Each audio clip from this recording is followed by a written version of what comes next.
Local government officials talking about creating a public health lab here in the valley. CBS 4's Imelda Mejia tells us what they are saying. Several local government leaders of communities on the Texas-Mexico border meeting Thursday as part of the Texas Border Coalition. The purpose of the meeting is to discuss priorities that will help the prosperity of our border communities, in particular the valley at this point in time. The city of Pharr hosted the event. Among the issues addressed were transportation, the economy, and security. Along what was most discussed was the issue of health care. With more than 1 million people living along the Rio Grande Valley, the lack of some health care resources is something this group hopes will be addressed. Among them, the need for public health laboratories on the border to facilitate disease prevention, control, and surveillance. I think the nearest labs are in Atlanta, Georgia, the Centers of Disease Control. I know El Paso has some testing capabilities, but it's important that we have laboratories in the region so that we can try to get our healthcare better prepared.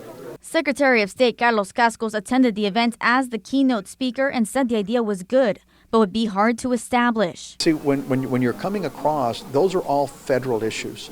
So if the state was going to do something like that, they'd have to set up a booth, another state of some sort. Those in the Texas Border Coalition say that the transmission of the Zika virus would be a good example of how a lab in the Rio Grande Valley would be of use to border communities. We as a region are going to get together and hopefully ask for the federal government to help us with that. In Pharr, Imelda Mejia, CBS 4 News and ValleyCentral.com.